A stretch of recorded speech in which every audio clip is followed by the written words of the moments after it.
Gangrape भी करेंगे, आप लोग हत्या भी करेंगे, तो 14 साल के बाद रेमिशन पे हम आपको बाहर छोड़ देंगे, जो हमने बिल्किस बानो के केस में देखा। और साथ ही में अगर आप सिर्फ अपने विचार रखने के लिए जाएंगे, अगर कोई क्राइम हुआ है आप उसके बारे में बात करने के लिए जाएंगे, अपनी सॉलिडारिटी एक्सप्रेस करने एक विक्टिम के पास जाएंगे।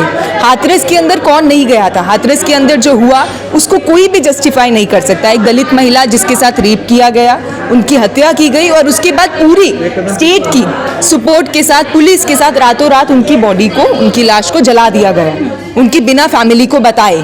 इस बात पे बहुत सारे hundreds of journalist also went to Hathras, सब लोग वहाँ गए, बहुत सारे लोगों ने इस बारे में बात की, बहुत सारे पॉलिटिकल पार्टीज के लोग भी गए, वो फैमिली से मिले।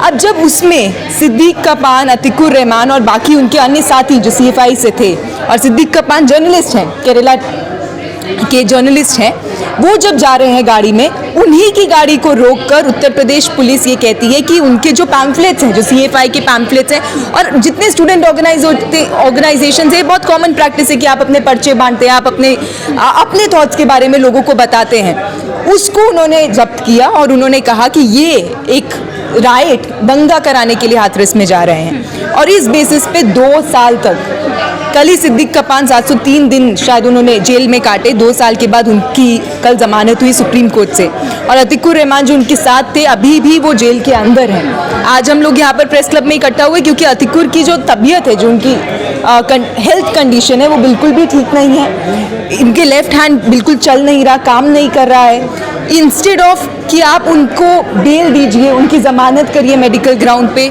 या जेल अथॉरिटी खुद इसका कॉग्निसेंस ले कि उनको एक अस्पताल में भेजे, उनका इलाज कराए, उनको बहुत ही ब्यूरोक्रेटिक प्रोटोकॉल्स में फंसाया जा रहा है। आप इसको चिट्ठी लिखिए, आप यहाँ भेजिए, ये करिए, और उनका इलाज भी ठीक से अभी हो नहीं रहा।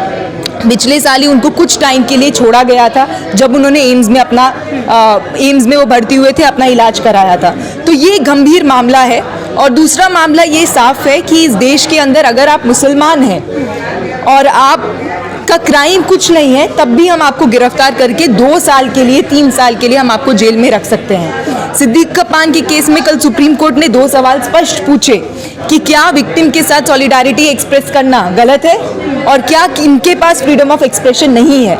लेकिन 2 साल लग गए ना जेल में, 2 साल उनको लगे तब बेल मिला।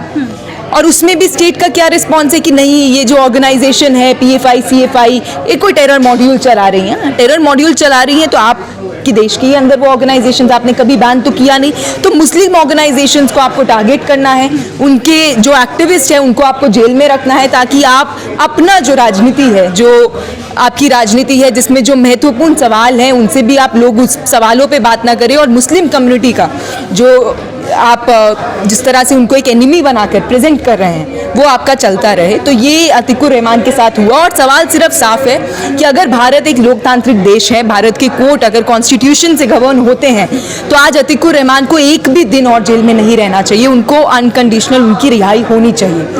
और अगर लोकतांत्रिक देश है तो वो इस बात को करेगा।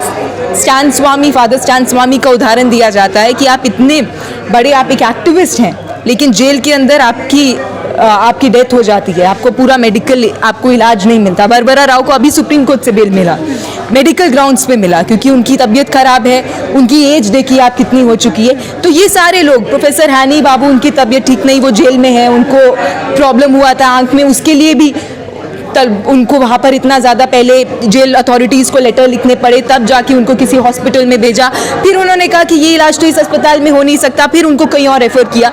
तो ये तो जेल मैनुअल्स में भी नहीं है। तो ये कोई क्रिमिनल्स नहीं है ना, ये वो लोग हैं जिनसे आपको आइडियोलॉजिकल डिफरेंसेस हैं। तो क्या आप उनको जेल में डाल के इस तरह से पनिश करेंगे, ये सवाल है। क्या मुसलमानों को जो अपना सॉलिडारिटी एक्सप्रेस करने जा रहे हैं उनको 2 साल जेल में बिताना पड़ेगा, तब जाके कोर्ट इस चीज़ को सोचेगा कि हाँ पर्सनल लिबर्टी है।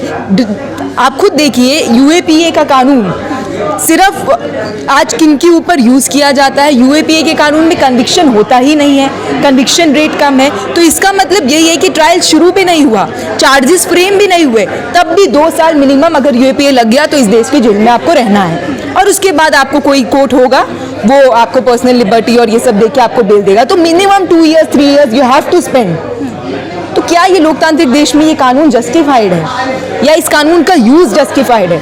यूज और कानून दोनों ही अनजस्टिफाइड है। तो यूएपीए को भी जाना चाहिए। सिद्दीक कपान का बेल कल हुआ, ये बहुत वेलकमिंग है और इसी के साथ हमें उम्मीद है कि अतिकुर रहमान को भी रिहा किया जाए। जैसे मैंने पहले कहा, एक और दिन अगर अतिकुर रहमान अभी इस कंडीशन में जेल में बिता रहे हैं तो वो इस देश के लोकतंत्र के ऊपर एक बड़ा सवाल है। शुक्रिया। अगर आपने अभी तक हमारा चैनल सब्सक्राइब नहीं किया है तो सब्सक्राइब करें और घंटी का बटन बिल्कुल भी दबाना ना भूलें ताकि सभी लेटेस्ट खबरें पहुंच सकें आप पे सबसे पहले।